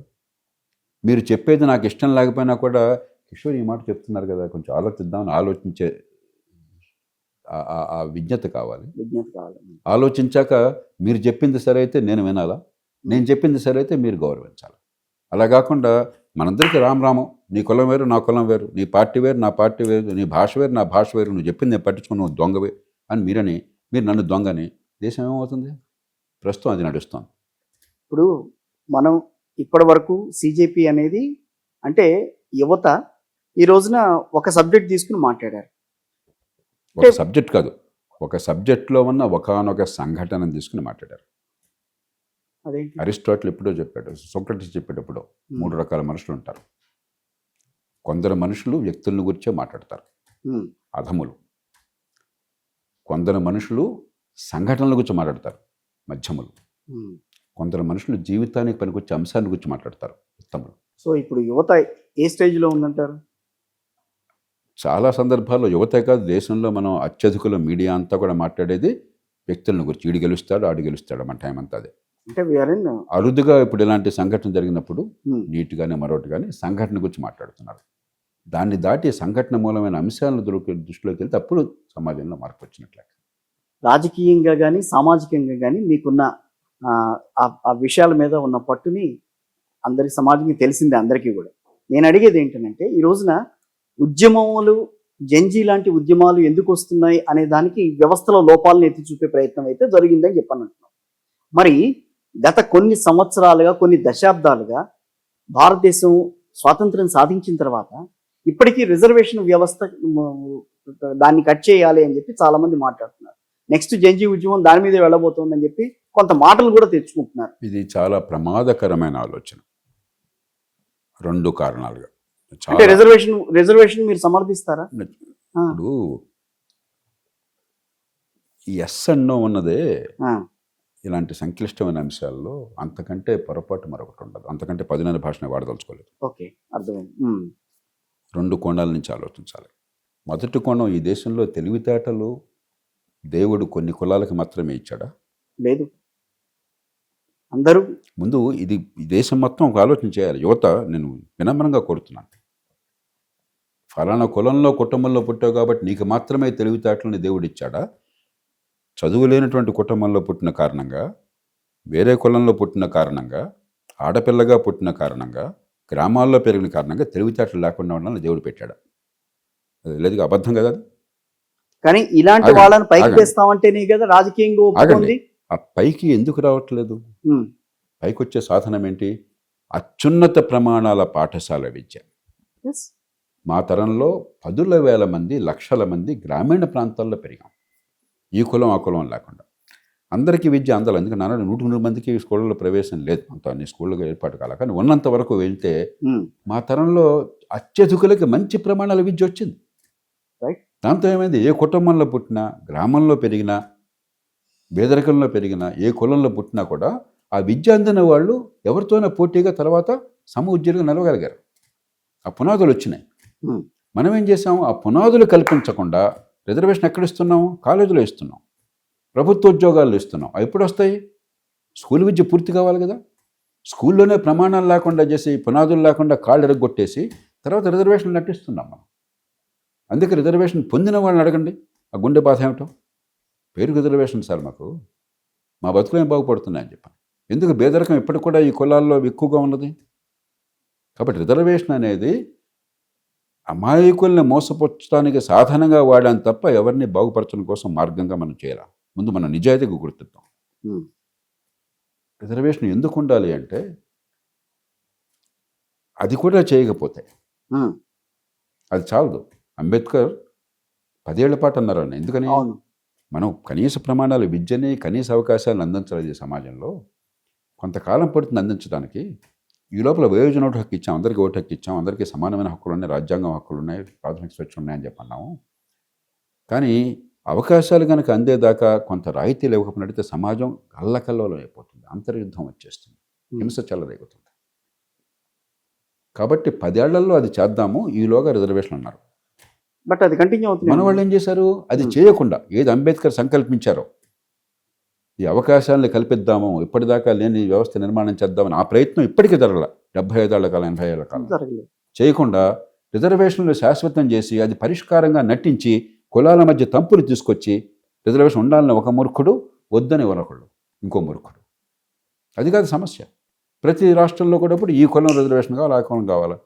ఒకప్పుడు అగ్రకుల పటేల్స్ కావాలి గుజరాత్లో, మరి రాజస్థాన్లో జాట్స్కి గుజ్జర్స్కి ఏమో ట్రైబల్ కావాలా, జాట్స్కి ఏమో బీసీలు కావాలా, లేకపోతే కర్ణాటకలో ఒక్కలిగాలు లింగాయతులు అందరూ రిజర్వేషనే, తమిళనాడులో గౌండర్లు అన్ని కులాల రిజర్వేషన్. ఇంకా తెలుగునాటే మంచో చెడో అంత వల్గారిటీ లేదు. ఇక్కడ తెలుగు రాష్ట్రాల్లో ఉన్నటువంటి ఈ రెడ్డి, కమ్మ, కాపు, వెలమ, రాజు ఈ కులాలన్నిటికీ తమిళనాడులో, కర్ణాటకలో రిజర్వేషన్లు వచ్చేసినాయి. ఏమిటిది? అది మీలాంటి వాళ్ళే క్వశ్చన్ చేయాలి. కాబట్టి ఈ సమస్య రిజర్వేషన్ ఉండాలా వద్దా అని కాదు. సమస్య మన దేశంలో పుట్టిన బిడ్డలకి పుట్టుకతో నిమిత్తం లేకుండా, తల్లి గర్భంతో నిమిత్తం లేకుండా ఎదిగే అవకాశాలని పూర్తిగా ఇవ్వడంలో పూర్తిగా విఫలమైనాం. పాఠశాల విద్య పూర్తిగా కొల్లాప్స్ అయింది. దానికి పర్యవసానంగా ఉన్నత విద్య కొల్లాప్స్ అయింది. అది చేయకుండా ఈ విన్యాసాలు రిజర్వేషన్ ఇచ్చినా ఇవ్వకున్నా, ఉంచినా తీసేసినా దేశంలో ఏం మార్పు రాదు. దేనికైనా మూలం పాఠశాల విద్యనండి. దాని మీద దృష్టి పెట్టండి. అంతేగాని రిజర్వేషన్ ఉండాలని దాంట్లో కూడా రాజకీయం వస్తుంది కదా. నేను పాఠశాల విద్య రాజకీయం ఏముంది? బుద్ధి లేకపోవడం తప్పితే రాజకీయం. మా పిల్లలు చదవద్దని ఏ కులం వాళ్ళన్నా పట్టుబట్టారండి? ఏ కులం వాళ్ళన్నా పట్టుబట్టారా? దాంట్లో కూడా నిన్న మాట్లాడుతున్నారు కాబట్టి ఇంకా చెప్తా. మీడియం వ్యవహారాలు కూడా బయటకు వస్తున్నాయి. దాంట్లోనే చదివించాలి, దీంట్లోనే చదివించాలి. English medium, Telugu medium. English medium. ఇది మన దేశంలో మనకున్న అపోహల వల్ల ఇంగ్లీష్ అంటే మోజు ఉన్నది, అందరికీ ఉంది. మంచి ప్రసిద్ధ నాయకులు కూడా చాలా అగ్రస్థానాల్లో ఉండి ప్రజాకర్షణ పొంది జీవితంలో గొప్ప విజయాలు సాధించిన నాయకులు కూడా ఇంగ్లీష్లో మాట్లాడకపోతే నామోషి అన్న భావాన్ని ఈ సమాజంలో బానిస భావాన్ని కలిగించినమాట వాస్తవం. అందుకని ఇంగ్లీష్ మీడియం పెట్టుకొని తెలుగు మీడియం పెట్టుకుని మీడియం ఏదైనా నాకు అభ్యంతరం లేదు. ప్రజలు ఇంగ్లీష్ మీడియం కోరుకుంటున్నారు. కానీ పిల్లలకి అర్థమయ్యే విద్య అందించండి. తెలియని భాషలో ఆ భాష తెలియని పంతులు పాఠాలు చెప్పి ఏదో పిల్లలకి చదివిస్తున్నాం అన్న నటన చేయబోకండి. ఇంగ్లీష్ మీడియం అన్నది మన దేశంలో 100కి 80 మందికి ఇంగ్లీష్ తెలియని పంతులు ఇంగ్లీష్ తెలియని పిల్లలకి ఇంగ్లీష్లో పాఠాలు చెప్పినట్టు నటిస్తున్నాడు. కాబట్టి నాకు అభ్యంతరం లేదు, ఇంగ్లీష్ మీడియం పెట్టుకోండి. కానీ కనీసం 5-6 ఏళ్ల పాటు వాడికి అర్థమైన భాషలో ఇంగ్లీష్లోనే తల్లిదండ్రులతో మాట్లాడతాడు ఆ పిల్ల, తెలుసు, ఇంగ్లీష్లోనే చెప్పండి. చెప్పేవాడు ఉంటే, ఇంగ్లీష్లో చెప్పే సత్తా ఉన్నాడు ఉంటే. లేకపోతే వాడికి ఏ భాష తెలిస్తే ఆ భాషలో చెప్పండి. ముందు అర్థమయ్యేట్టు చేయండి. ఈలోపు ఇంగ్లీష్ భాషను నేర్పండి. క్రమక్రమంగా బైలింగ్వల్ చేయండి. కొన్ని పాఠ్యపుస్తకాల్లో కూడా ఒక పక్కన తెలుగు, ఇంకో పక్కన మంచిది. మనం ఎగ్జామ్స్కి వెళ్ళినప్పుడు కూడా తెలుగు, ఇంగ్లీష్ రెండు వస్తాయి. బైలింగ్వల్ చేయండి. ఒక 10 ఏళ్ళు 12 ఏళ్ళు చదివిన తర్వాత హైయర్ ఎడ్యుకేషన్ సరికి ఇంగ్లీష్లో నిష్ణాతుడు కాకపోయినా కూడా కంఫర్టబుల్గా ఉంటాడు. కాబట్టి దీనిలో రాద్ధాంతం అక్కర్లా. ఇది సంస్కృతి విషయం కాదు, ఇది మాతృభాష విషయం కాదు. పిల్లవాడి బుద్ధిలోకి వెళుతోందా లేదా విషయం. అంతే కదా. ప్రపంచమంతా అట్లా భావిస్తుంది. ఒక్క మన దక్షిణాసియా ఉపఖండంలో తప్ప ఈ వలస పాలన కాలంగా మనం బాగా వచ్చు అనుకునే భ్రమతో ఇంగ్లీష్లోకి వెళ్ళాం తప్పితే జర్మనీలో, జపాన్లో, ఫ్రాన్స్లో, బెల్జియంలో, మరో దేశంలో వాళ్ళు అలా ఆలోచించారు. అసలు వాళ్ళకి గొడవ లేదు. అసలు వాళ్ళందరూ వాళ్ళ భాషలో అన్ని స్థాయిలో విద్య. బట్ ఉన్న దేశాల్లో ఎక్కువగా ప్రాచుర్యం పొందింది, ఎక్కువగా యూజ్ చేసే వర్డ్, ఎక్కువగా యూజ్ చేసే లాంగ్వేజ్ ఇంగ్లీషే. కాబట్టి వాస్తవం కాదు, ఇది పూర్తిగా వాస్తవం. అదేంటంటే మనం భ్రమలో బతుకుతున్నాం. తెల్లవాడు పరిపాలించాడు ఇంగ్లీష్ వాడు కాబట్టి అంత ఇంగ్లీష్ అనుకుంటున్నాం. మనకు తెలిసిందంతా అమెరికాను, బ్రిటన్ కొద్దిగా, అది కూడా కొద్దిగా తెలుసు. వాడు పరిపాలించాడు కాబట్టి ఇంగ్లీష్ అనుకుంటున్నాం. కాదు, మిగతా ప్రపంచంలో ఎక్కడ ఇంగ్లీష్ లేదు. వాడి భాష వాడు నేర్చుకుంటాడు. రైట్. అంతర్జాతీయ సంబంధాల కోసం, హై టెక్నాలజీ కోసం క్రమక్రమంగా ఇంగ్లీష్ నేర్చుకుంటారు అవసరమైతే. రిజర్వేషన్ అవసరమా ఇప్పటికీ? నేను చెప్పాను కదా, మీరు రిజర్వేషన్ ఉండాలా వద్దా అన్న పోరాటం కంటే 3 పనులు చేయండి. ఒకటి, ఇప్పటికే రిజర్వేషన్ లేని కులాల్లో పేదల కోసం ఏర్పాట్లు చేశారు. సుప్రీంకోర్టు ఒప్పుకున్నది, కానిచ్చింది ఏదో. కాబట్టి కొంత గుండెకోత తగ్గుతుంది. అక్కడ పేదలకు ఇస్తున్నారు, మా పేదల సంగతి ఏంటి వాళ్ళు ఉంటారు. రిజర్వేషన్ పొందే వాళ్ళల్లో ఒక కలెక్టర్ కొడుక్కి, ఒక మంత్రి కూతురికి రిజర్వేషన్ పేరుతో, కులాల పేరుతో ఇవ్వడం చాలా అన్యాయం. రైట్. కాబట్టి అక్కడ ఖచ్చితంగా అన్ని వర్గాల్లో దాన్ని అమలు చేయండి. ఆ ఫలితం నిజంగా ఆ వర్గాల్లోని పేదల కింద ఏర్పాటు చేయండి. అన్నిటికంటే ముఖ్యంగా పాఠశాల విద్యని చైనాలో ఉదాహరణకి ఈవేళ 8 ఏళ్ల పాఠశాల విద్య ప్రతి బిడ్డకి అత్యున్నత ప్రమాణాలతో నేను ఇక్కడ కూర్చొని ఘంటాపథంగా చెప్పగలను. ప్రపంచంలో నెంబర్ 1, నెంబర్ 2 స్థానంలో ఉన్నారు పాఠశాల విద్యలో. మనం ప్రపంచంలో అట్టడుగు స్థానంలో ఉన్నాం. ఆ స్థాయికి తీసుకెళ్ళడం కోసం వచ్చే 5 ఏళ్ళు ప్రాణం పెట్టండి, దానికి సాధ్యం. అప్పుడు రిజర్వేషన్లు అసలు ప్రభావం ఉండదు. కాలక్రమేణా రిజర్వేషన్ గురించి ఎవరు ఆలోచించరు అసలు. అది కరెక్ట్. అప్పుడు ఏడాదికి ఇప్పుడు ఆర్థికంగానో లేకపోతే ఇంకో రకంగానో ఎదిగిన వాళ్ళందరినీ ఏడాది కొంత పర్సెంటేజ్ తగ్గించండి కావాలంటే. అంతే తప్ప రిజర్వేషన్ ఉండాలా వద్దు అనేది ప్రజల్ని ముక్కలు చేసి సమాజాన్ని కల్లోలం చేసే పోరాటం తప్ప అది రాజకీయంగా వచ్చింది ఎవరు అడగలేదు కదా. 10 ఏళ్ళనే అంబేద్కర్ గారు చెప్పింది 10 ఏళ్ల వరకే. కారణం రాజకీయంగా దాన్ని వాడుకున్నారు కదా. మళ్ళీ కొనసాగించారని గొడవ పెడుతున్నారు కానీ ఎందుకు కొనసాగించి వచ్చిందో మీరు చెప్పట్లా. మౌలికంగా ఇంతకుముందు ఇప్పుడుగా మాట్లాడింది అదే కదా, రాజ్యం పూర్తిగా విఫలమైంది. మీ వైఫల్యాన్ని కప్పుచ్చుకోవడం కోసం ఈ నటన చేస్తున్నారు మీరు. దానికి రిజర్వేషన్ పొందే వాళ్ళని మీరు అమాయకులు బలిపుస్తులు చేస్తే అట్లాగా మళ్ళీ పొందటం ఎందుకు దాంట్లో అనేది నేను నాకు అట్లా కాదు. ఇప్పుడు అందరూ సమానమే అని అనుకున్నప్పుడు సమానంగా మీరు చేయలేదు కదా. అసమానుల మధ్య సమానత్వం ఎట్లా ఉంటుంది? ప్రకృతి మనం సమానంగా చేసింది, సమాజం అసమానంలో చేసింది. కాబట్టి మనం నటించకూడదు. పుట్టుకతో సమానులు, సమాజంలో సమానులు కాదు. ఎందుకింత నేను ప్రభుత్వం పౌరసత్వంగా చేసినప్పుడు విద్య అందించకపోవడం చేత అసమానత్వం పెరిగింది. కాబట్టి ఏర్పాటు అవసరమైంది. ఆ అసమానత్వాన్ని తొలగించమంది. నేను ఇందుకే డీప్గా ఎందుకు వెళ్ళాల్సి వస్తుందంటే ఆ సబ్జెక్ట్ మీద రిజర్వేషన్ హ్యాష్ ట్యాగ్ అంటూ వెళ్తున్నాయి ఇప్పుడు. మళ్ళీ దాన్ని మనం ప్రేరప్ చేయాలి. యువతలో మార్పు వస్తుందని హడావిడి చేసే ప్రతి మంచి మార్పు అనుకోకూడదు. కొన్ని సందర్భాల్లో మన ఆలోచనలు వక్రధోరణ పడతాయి, కొన్ని సందర్భాల్లో కాస్త విజ్ఞతతో పడతాయి. కాబట్టి సమాచారం ప్రజల్లో వ్యాపించినంత మాత్రం చేత అది ట్రూత్ అనుకోకూడదు, వాస్తవం అనుకోకూడదు, అది విజ్డమ్ అనుకోకూడదు, విజ్ఞత అనుకోకూడదు. ఉద్యమాలు ఖచ్చితంగా ప్రతిసారి వాస్తవాలకి విజ్ఞతకి దారితీయకపోవచ్చు. కొన్నిసార్లు దారితీస్తే కొన్నిసార్లు దారితీయవు. అంచేత ప్రతిదానికి సందర్భంలో సరే అట్లా కాదండి. ఇప్పుడు సిజేపీ లాంటివి రాజకీయ పార్టీల మనుగడని కూడా ప్రశ్నార్థకం చేస్తాయా అన్న ఆలోచనలు అయితే బయటకు వస్తున్నాయి. కొంతమంది విశ్లేషకులు కూడా ఆ రకంగా మాట్లాడుతున్నారు. సిజేపీ పక్కన పెట్టండి, విజయ్ తమిళనాడులో విజయ్ పార్టీ ఎవరు ఊహించలేదు కదా, అద్భుతంగా గెలిచారు. 2 పార్టీలు బలమైన పాతుకుపోయినా కూడా గెలిచారు. అవును, అనుభవం ఉన్న పార్టీలు. డిఎంకే డిఎంకే ఉన్నంతలో అవినీతి ఉన్నా కూడా మంచి పరిపాలన అందించిన పార్టీలు. తమిళనాడులో గత సంవత్సరం 11.5% ఆర్థిక ప్రగతి. తమిళనాడులో సంక్షేమ పథకాల అమలు కానీ ఉన్నంతలో పరిపాలన కానీ మిగతా రాష్ట్రాల కంటే చాలా మెరుగు. అది అందరికీ తెలుసు. పట్టణీకరణ 60%. ఉపాధి కల్పన అటు హై ఎండ్లో టెక్నాలజీలో కావచ్చు, ఆటోమొబైల్స్ కావచ్చు, లేకపోతే మొబైల్ ఫోన్స్ లాంటివి కావచ్చు, ఇటు లో ఎండ్ గార్మెంట్స్ లాంటివి కావచ్చు. తమిళనాడులో హైయెస్ట్ ఎంప్లాయ్మెంట్ జనరేషన్. కానీ జనాలు తిరస్కరించారు. అంటే ఏమిటి? ఒక మార్పు వెంటనే రాదు, కానీ సూచికలు కనిపిస్తున్నాయి, తొలి సూచికలు కనిపిస్తున్నాయి. ప్రశాంత్ కిషోర్ని అక్కడ ఒక బలమైన నియోజకవర్గం బీజేపీకి పార్టీ జాతీయ అధ్యక్షుడు వికెట్ చేసిన సీట్లో గెలిపించారు. అంటే దీనివల్ల అద్భుతాలు ఒకరోజు జరగవు. కానీ ప్రజలు 3వ దశకు వచ్చారు రాజకీయంలో. మొదటి దశలో కాంగ్రెస్ పార్టీ గుత్తాధిపత్యము, ప్రత్యామ్నాయం లేదు. 2వ దశలో ప్రత్యామ్నాయం క్రమక్రమంగా అన్ని రాష్ట్రాల్లో ఏర్పడి బలమైన పోటీ. కానీ ఇప్పుడు ప్రజలు ఏ నిర్ణయానికి వచ్చారు? క్రమక్రమంగా ఏ నిర్ణయానికి వస్తున్నారు? పోటీ అధికారం కోసం ఉంది కానీ మార్పు కోసం లేదు.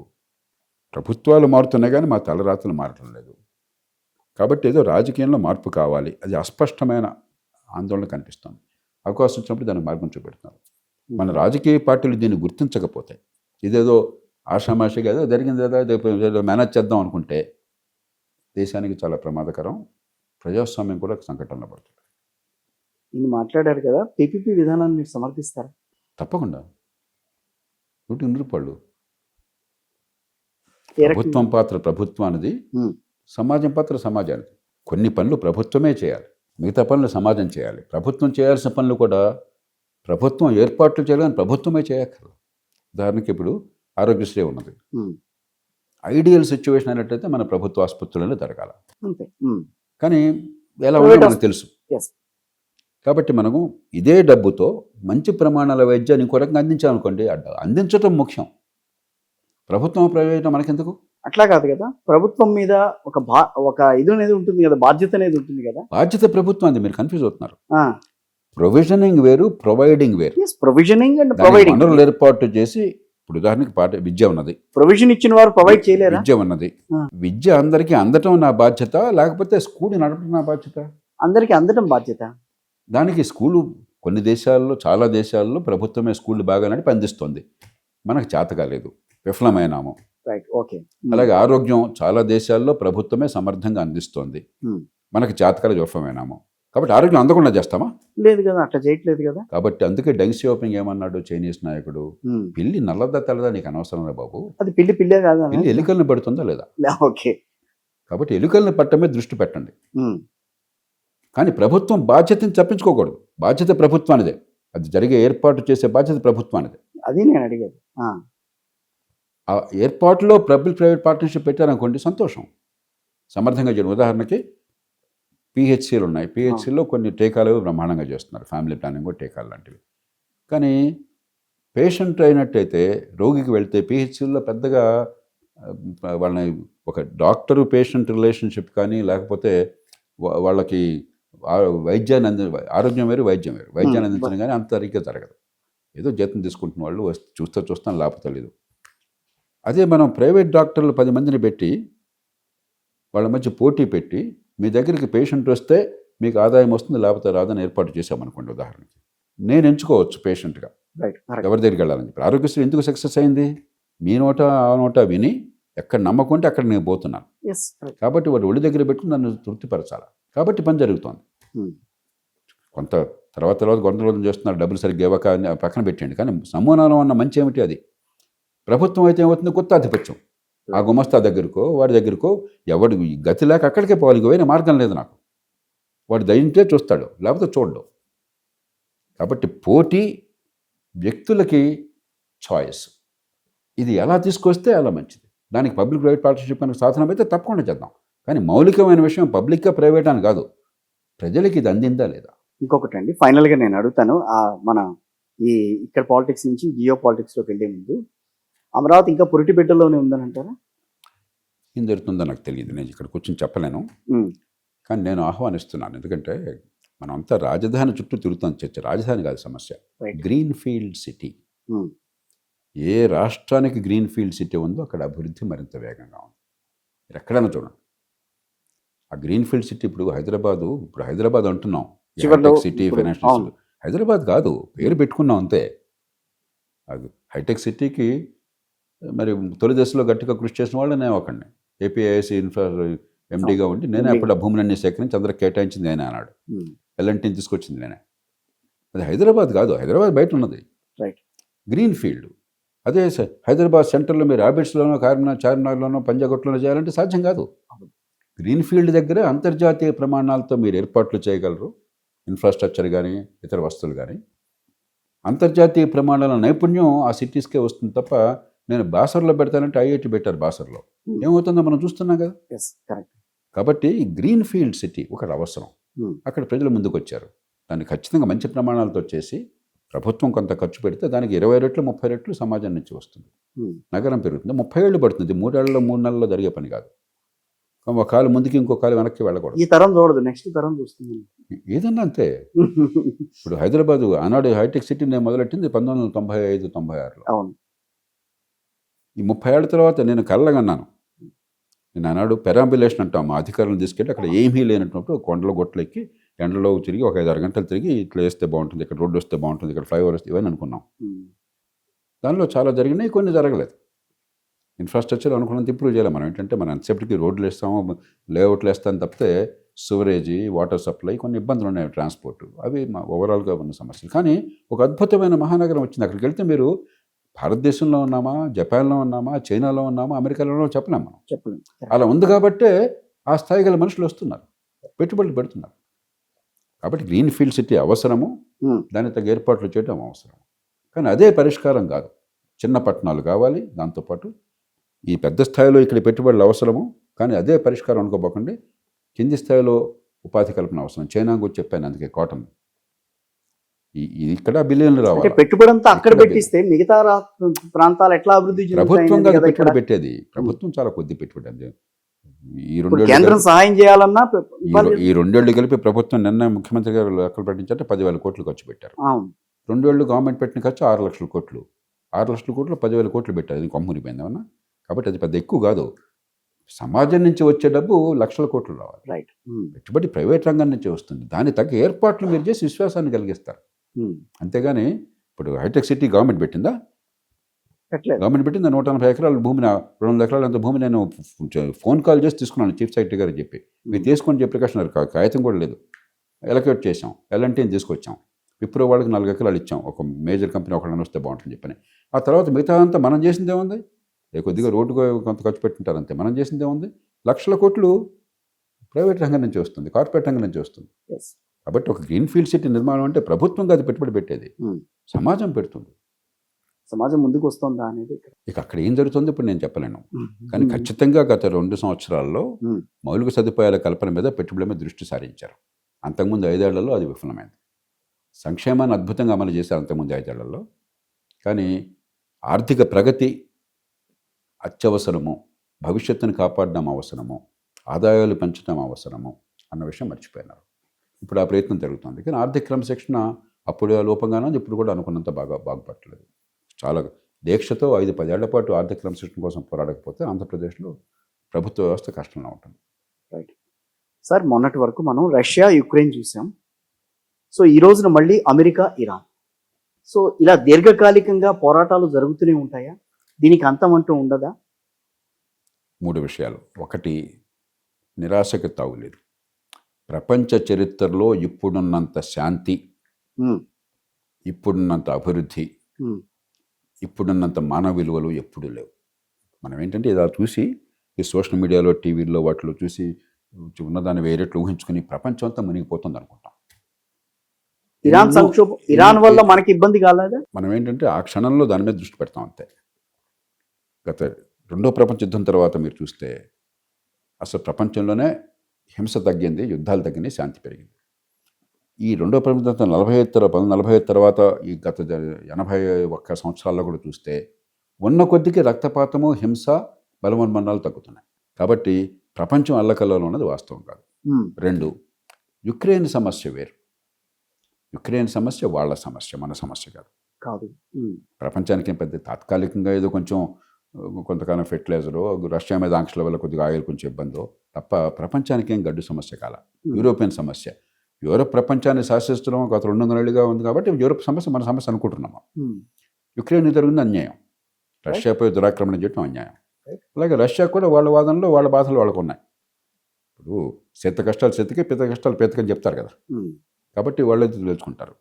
ఆ సమస్య వేరు.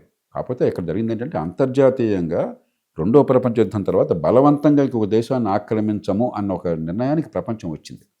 మొత్తం మీద దానికి కట్టుబడి ఉన్నది. ముఖ్యంగా అగ్రరాజ్యాలు కట్టుబడి ఉన్నాయి. మొట్టమొదటిసారిగా అపారమైన అన్వాయుధాలు ఉన్న ఒక అగ్రరాజ్యం నా బోర్డు అంతర్జాతీయ సాంప్రదాయాలు అని చెప్పని ఇది ఇంకో దేశాన్ని పూర్తి ఆక్రమిస్తా నా హక్కులు మొదలెట్టింది. ఇరాన్ మీద చెప్పేది అక్కడ యుక్రెయిన్ మీద. ఇరాన్ మీద ఆక్రమిస్తాను అల్లా అక్కడ ఆక్రమణ ఇది నా సొంతం, ఇది నా ఓడో అడ్డుకుంటున్నాడు. అది ఇబ్బంది తప్ప పెద్ద ప్రపంచానికి అంత అతరకుతరమైన పరిస్థితి కాదు. యుక్రెయిన్ ప్రజలకు చాలా ఆశ్చర్యపోతాం అది పాపం. ఇరాన్ సమస్య అట్లాంటిది కాదు. ఇది ప్రపంచం మొత్తాన్ని కుదిపేస్తుంది. 4000 సంవత్సరాలుగా భారతదేశం చూసుకున్నట్టయితే మనకు ఆ పర్షియన్ గల్ఫ్ గుండా మనకి ఓడలు వెళ్ళేవి. ఋతుపవనాలు మనం కనుక్కున్న తర్వాత ఋతుపవనాల్లో వస్తున్నప్పుడేమో అటు నుంచి ఓడలు వచ్చాయి. ఆ రోజుల్లో మనకు వేరే మంత్రాలు లేవు కదా, ఒక తెరచాపు ఉండేది, ఆ గాలి అటు నుంచి ఇటు వచ్చేది. మళ్ళీ ఋతుపవనాలు తిరిగి వెళుతున్నప్పుడు ఇటు నుంచి అటు వెళ్ళే ఓడలు. 2000 సంవత్సరాల క్రితం కూడా రోమన్ సామ్రాజ్యానికి మనం ఇక్కడి నుంచి బోల్డ్ని నమలేకల దగ్గర నుంచి దుస్తుల దాకా పంపించేవాళ్ళం. అక్కడి నుంచి బంగారము, విలువైన రాళ్ళు తెచ్చుకునేవాళ్ళం. వాళ్ళంతా ఓపోయేవాళ్ళు, భారతదేశానికి బంగారం అంతా భారతదేశానికి పోతుంది అని చెప్పాను. అప్పటి నుంచి ఇప్పటిదాకా మనకు బంగారం అంటే బోళ్ళంత మోజు. కాబట్టి మొట్టమొదటిసారిగా హార్మోజ్ స్ట్రైట్ని బంధించేసి ఆయిల్ కానీ ఇతర ఉత్పత్తులు కానీ అందకుండా చేసి ప్రపంచం మొత్తాన్ని గడగడలాడిస్తుంది. కాబట్టి ఇది కేవలం ఇరాన్ యుద్ధమనే కాదు, ఒక కొత్త సాంప్రదాయానికి తెరతీశారు. అంతర్జాతీయ జల రవాణా అనేది మనందరికీ హక్కు, స్వేచ్ఛగా మనం వెళ్తామని చెప్పి గత 80 ఏళ్ళుగా, గత 100 ఏళ్ళుగా, 200 ఏళ్ళుగా నడిచింది. మొట్టమొదటిసారిగా ఒక కీలకమైనటువంటి జలసంధిలో నా బొడ్డు అని చెప్పిన గోండాగిరి జరుగుతుంది. ఇది సమస్య. ఇది ప్రపంచానికి చాలా తీవ్ర సమస్య. రేపు పొద్దున మలక్కా స్టేట్లో జరగచ్చు, Correct. ఎల్లుండి మీకు దాన్ని ఏమంటారు జిబ్రాల్టర్లో జరగచ్చు, Okay. మొరాకో వాడో లేకపోతే ఫ్రాన్స్ వాడో స్పెయిన్ వాడో వచ్చి ఆవిడ ఎల్లుండి మరో చోట జరగచ్చు. ఇది ప్రపంచానికే చాలా ఇబ్బంది అవుతుంది. ఇక మనకి ఇమ్మీడియట్గా ఇబ్బంది భారతదేశంగా ఇప్పుడు మనం కళ్ళు తెరుచుకోవాలి. ఆయిల్ మనకి 95% మనం దిగుమతుల మీద ఆధారపడ్డాం. ప్రపంచంలో ఇంత ఎక్కువ దిగుమతులు ఆధారపడ్డ దేశం భారతదేశము, జపాన్, జర్మనీ. ఓకే. ఇంకే పెద్ద దేశము ఇంత ఎక్కువగా దిగుమతులు ఆధారపడ్డ దేశం లేదు ఆయిల్ కోసం అని చెప్పని. దీన్ని ఒక తీవ్రమైన హెచ్చరికగా భావించి అదృష్టం కొద్దీ టెక్నాలజీ అందుబాటులో ఉంది కాబట్టి వచ్చే 10 ఏళ్లలో క్రమక్రమంగా ఇప్పటి నుంచి ఒక బలమైన వ్యూహాన్ని యుద్ధ ప్రాతిపదికన ఏర్పాటు చేసుకుని పార్టీలన్నీ కలిసి, రాష్ట్రాలు జాతీయ స్థాయి కలిసి, సమాజం అంతా ఏకమై ఇక మాకు 10 ఏళ్ల తర్వాత ఆయిల్ దిగుమతి ఒక్క చుక్క అవసరం లేదని పరిస్థితి తీసుకోవాలి. అది సాధ్యం. ఎలక్ట్రిక్ వెహికల్స్ పూర్తిగా ఇప్పుడు చైనా ఏడాదికి 12-13 కోట్ల ఎలక్ట్రిక్ వెహికల్స్ అమ్ముతోంది. మార్కెట్లో చూస్తాం. ఇండియాలో 2-3 లక్షలు. మనం తేలిగ్గా దానికి వెళ్ళగలం. ఎలక్ట్రిక్ వెహికల్స్ అన్ని రకాలైనవి, ఎలక్ట్రిక్ బస్సెస్ దగ్గర నుంచి, ఎలక్ట్రిక్ కార్ల దగ్గర నుంచి, మోటార్ సైకిల్ దగ్గర నుంచి, పబ్లిక్ ట్రాన్స్పోర్ట్ని ఇంప్రూవ్ చేయడం. అది కావాలంటే డే టైం ఛార్జింగ్ ఉన్నటువంటి solar power station, solar power కావాలి. 300 గిగావాట్లు అవసరం అవుతుంది. రోజుకి 160 కోట్ల యూనిట్ల విద్యుత్ అవసరం అవుతుంది.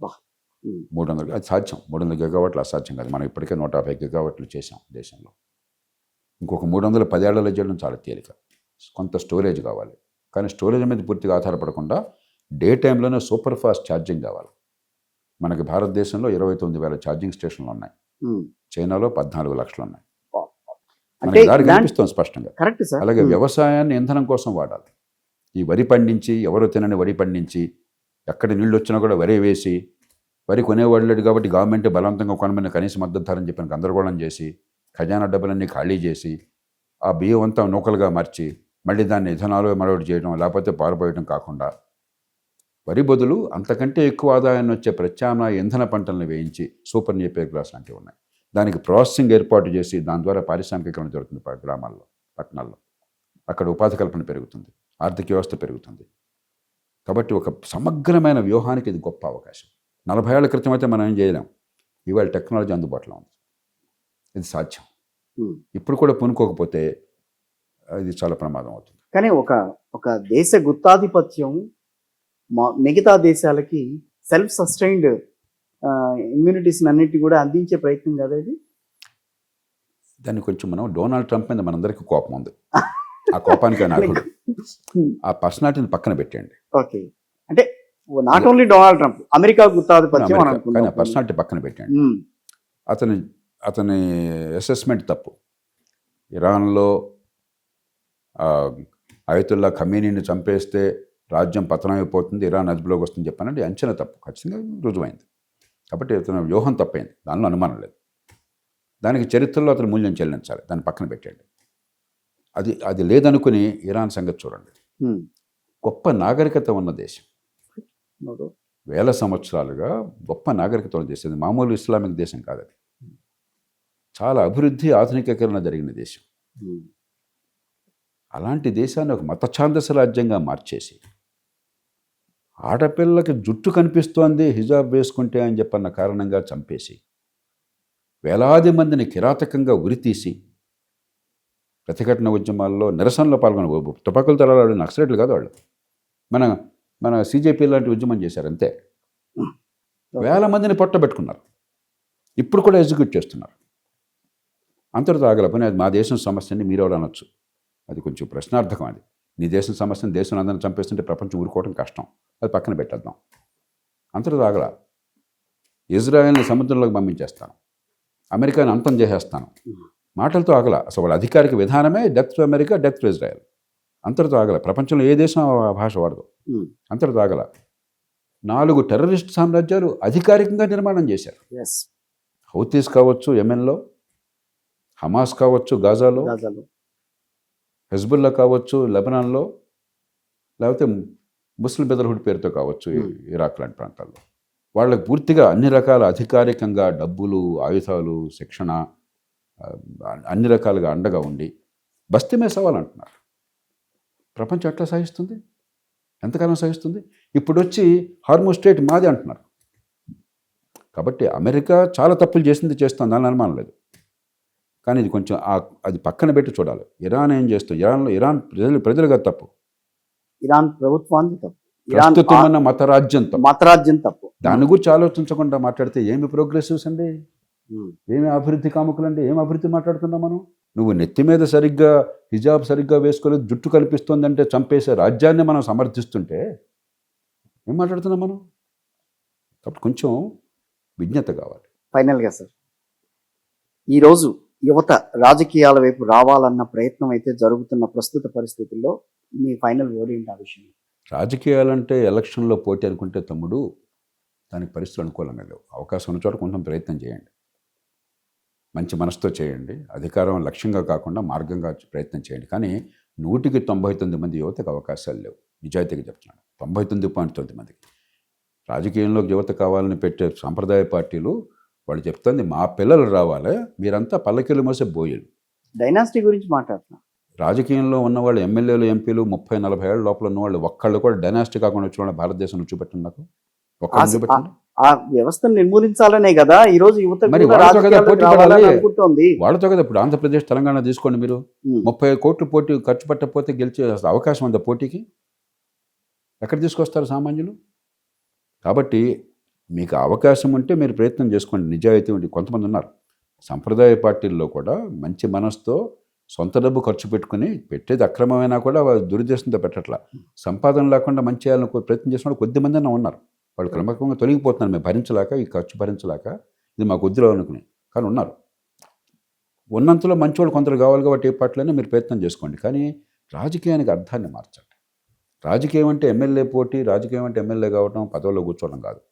రాజకీయం అంటే పన్నుల డబ్బు ఏమవుతుంది, రాజకీయం అంటే మనకేమవుతుంది పరిపాలన వల్ల, ఎక్కడే పొరపాటు ఉంది.